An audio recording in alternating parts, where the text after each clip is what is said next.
Hi there, this is Rafa here, multidimensional coach and change agent. I wanted to talk to you today about a quote that caught my eye and made me think about a few things that's been going on in my life, as well as I'm just wondering how much it really goes on into everybody else's life.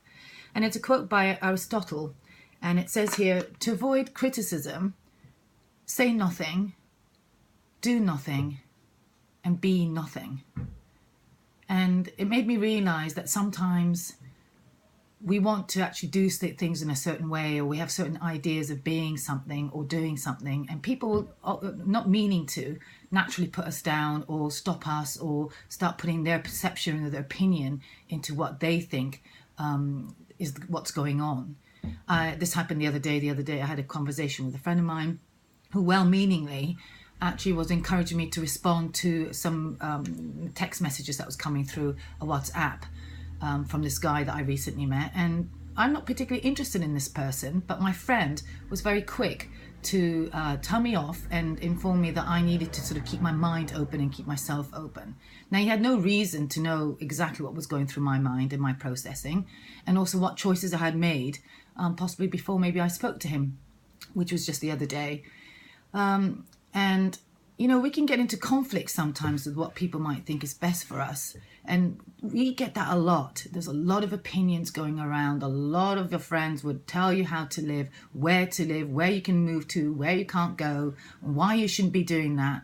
And really, the strong person really has to be honorable to the self. This is key to my work and key to everything I do.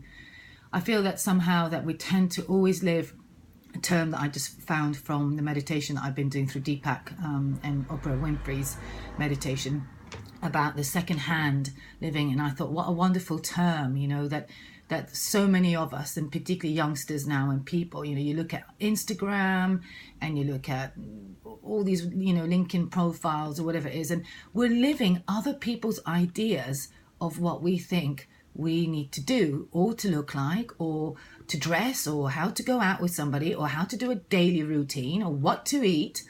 You know, again, there's a multitude of areas in life where we're constantly bombarded with ideas of how to live and how to do anything. And really, quite frankly, you know, just as much as I'm saying these words, this applies to, you know, to what I'm saying. You know, you've got to start following your own rhythm, your own truth. And your own truth comes from your heart and not only from your mind. The mind is what has us kind of welch on ourselves. You know, we sometimes have a really deep innate knowing about things, and we will top our thoughts or our feelings over what somebody has told us and informed us. And we start thinking, maybe that person's right. Maybe I'm not giving that guy a chance. You know, maybe I ought to and I should do. Listen, the amount of times I have learnt that every time I have stopped listening to myself and listened to somebody else, I have been deeply regrettable, deeply hurt, or certainly things hadn't gone, or you know, to what I hoped it would be, only because I defaulted on what I really knew to be true for me. So I really want to sort of say, in order to be something in life and to be someone in life, you can only be you. And the only you that knows you is yourself. So really, the best thing we can really be doing is to support our truth, whatever that might be for you. And our truth is what brings us joy, what we know to be true for ourselves, and what has us, you know, sort of feel vibrationally much more lighter and not so dense in energy. So next time you walk away from a friend's advice and you kind of feel something like yicky, or, you know, you kind of wake up in the morning and feel blah about having spent some time with some friends who've probably put you know, a downer on your ideas or your plans and anything, you know, take stock and recognize that, and don't welch on yourself. Be true, go for it, trust yourself, and, you know, bring the life that you want.